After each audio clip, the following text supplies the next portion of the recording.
Est-ce que vous trouvez ça normal?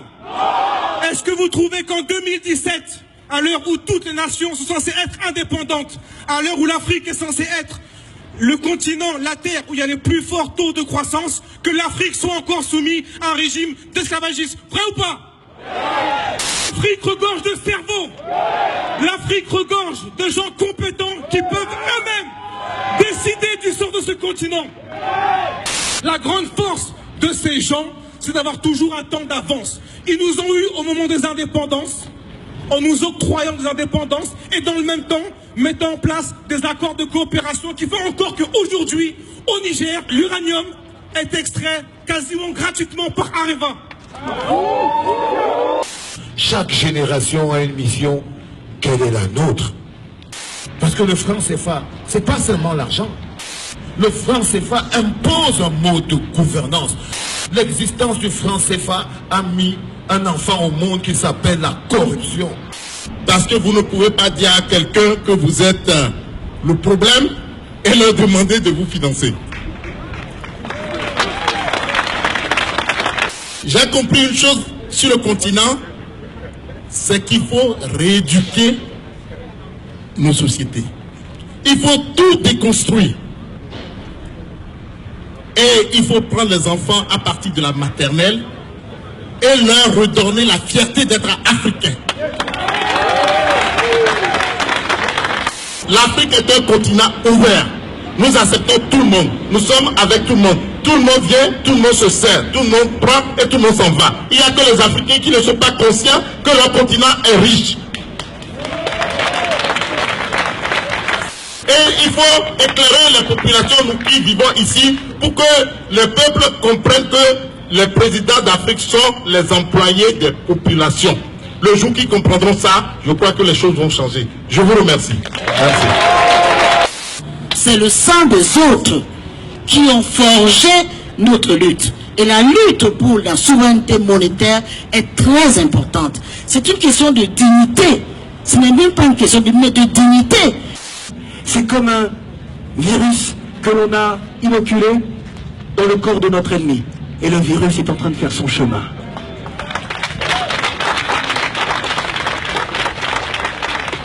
Je voudrais vous faire un petit bilan. Je pense au président Idriss Déby, le président de la République du Burkina Faso, Roch Marc Kabore.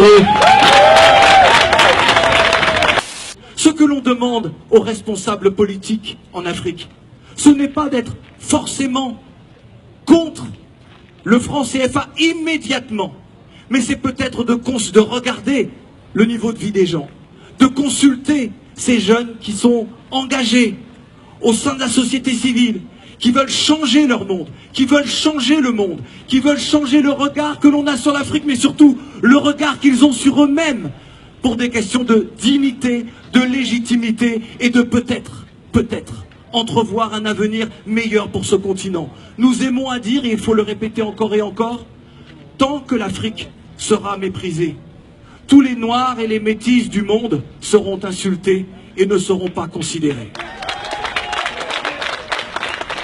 Et derrière cette feuille, beaucoup de choses se cachent. Le papier qui vient de chez nous, qui est une dérivée du bois, qui nous dirige aujourd'hui. Donc moi j'ai dit que moi le message en fait que j'apporterai de l'Allemagne, c'est déjà un message de liberté. Et la liberté passera par quoi? Ça passera aussi par le papier. Mais un papier que nous allons maîtriser. De vos expériences, de votre quotidien, de ce que vous vivez chaque jour. Apportez cette expérience et la partager. On aime les Français, on aime les Chinois, on aime les Américains, on aime tout le monde. Mais avant, il faut qu'on s'aime nous-mêmes.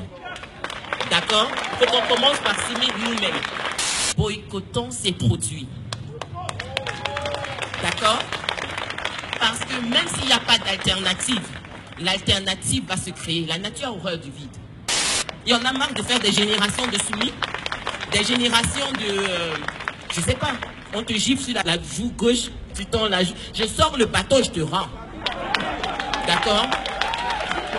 Parce qu'il faut que mon enfant sache qu'il n'est pas giflable. La transformation des produits locaux, la transformation industrielle en Afrique, c'est l'enjeu de l'avenir.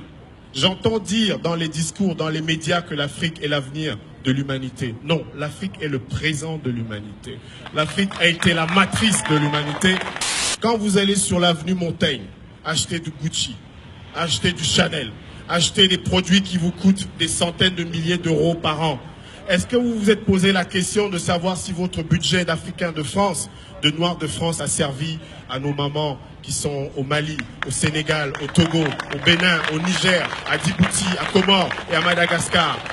Il n'est pas normal qu'en 1970, les propriétaires de salles de cinéma au Cameroun soient camerounais et qu'en 2017, le propriétaire de salles de cinéma au Cameroun soit un Français qui s'appelle Vincent Bolloré.